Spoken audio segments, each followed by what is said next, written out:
principle at stake here is very simple. We have disagreements about tax policy, but you don't shut that government down.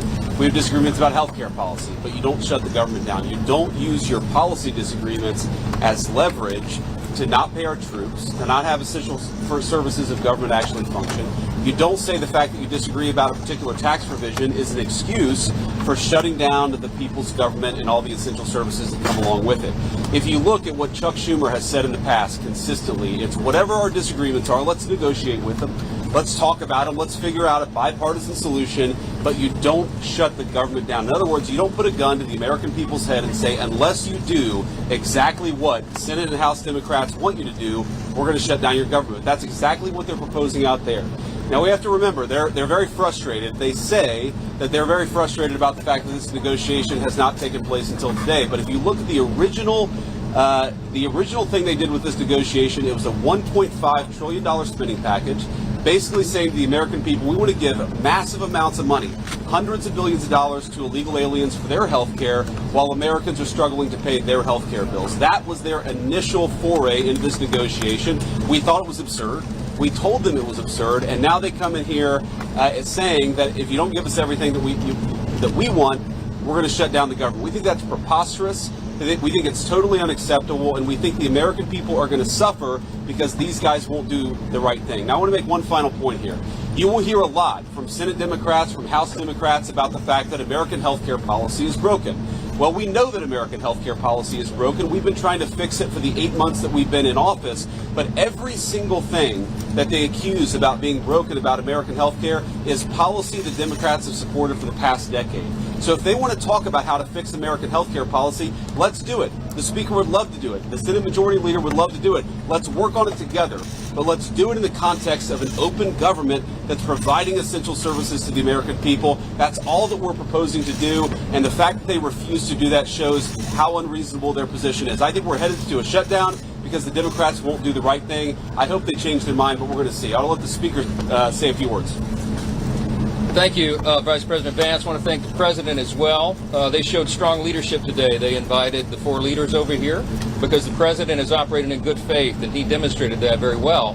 The problem is that Chuck Schumer and Leader Jeffries refuse to acknowledge the simple facts. Let's review what the simple facts are. As the Vice President was saying, this is the common sense thing to do. This is the right thing to do. This is the simple thing to do. By way of review, the House is getting back to the way the regular appropriations process is supposed to work. 12 separate appropriations bills passed through the House Appropriations Committee, 3 off the floor. The Senate doing their work as well. All this in bipartisan fashion, by the way. They passed 3 bills in the Senate. Those bills don't match up exactly. So for the first time in years, since 2019, you have a conference committee that is being constituted between the House and the Senate. This is the way a bill becomes a law. They work out the differences. All this is happening in bipartisan fashion. The problem is we run out of clock. September 30th is the end of the fiscal year, so we need a little more time. So what we did in the Republican majority is the right, responsible, simple thing. A clean, continuing resolution, a short-term, nonpartisan continuing resolution. It's only 24 pages in length. Leader Thune has a copy if you want to see the exhibit. There's nothing partisan in here. No policy writers, none of our big party preferences, because we want to do the right thing by the American people and allow more time for negotiation. Now, there's a reason that Chuck Schumer and Hakeem Jeffries have come out here, stomped the feet, saying that they can't go along with this. They're trying to bring in extraneous issues. They issued a counter-proposal. You should go take a look at what they requested. $1.5 trillion in new spending that is unrelated to the ongoing appropriations process. They wanted to, as you said, restore taxpayer-funded benefits, okay? Hard-working taxpayers in America. They want to take your funds and give that for benefits to illegal aliens. They want to restore that because we got rid of it. They want to prop up left-leaning media outlets. $500 million they threw in on top of that. $1.5 trillion on a 7-week stopgap funding measure. We're not going to do that. They know we can't do that. And we never have in the past. During the Biden administration, there were 13 threatened shutdowns. The Republicans in the minority did the right thing. We kept the government open. We're simply asking for the Democrats to do the same. Again, I want to thank President Trump for the strong, solid leadership. He listened to the arguments, and they just wouldn't acknowledge the simple facts. I want to thank Vice President here for showing his leadership as well. If the Democrats make the decision to shut the government down, the consequences are on them, and I think it's absolutely tragic. We've never said that was a good idea. We never believed it is. And I want you to remember, when we voted in the House, we passed it out of the House.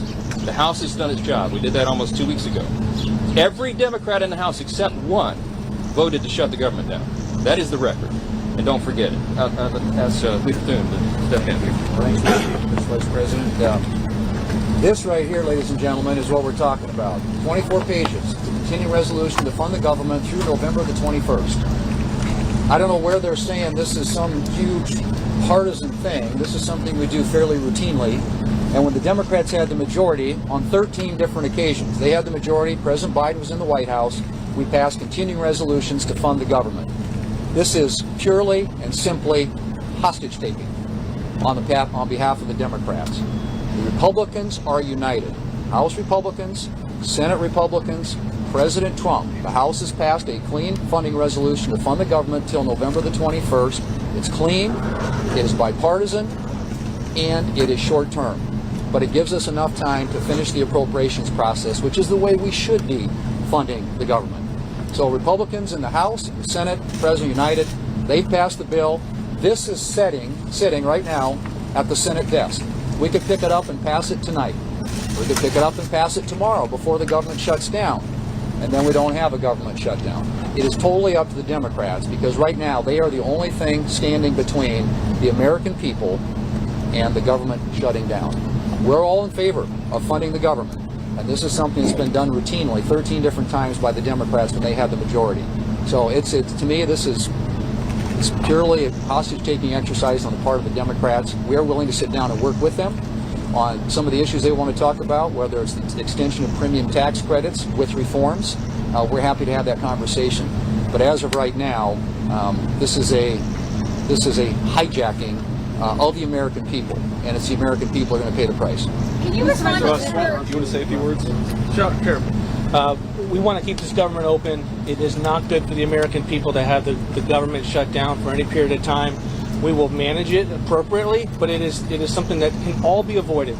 It can all be avoided by accepting a reasonable position, which is what the House has passed and what sits at the Senate desk, which is to continue to fund the government with a short-term continuing resolution.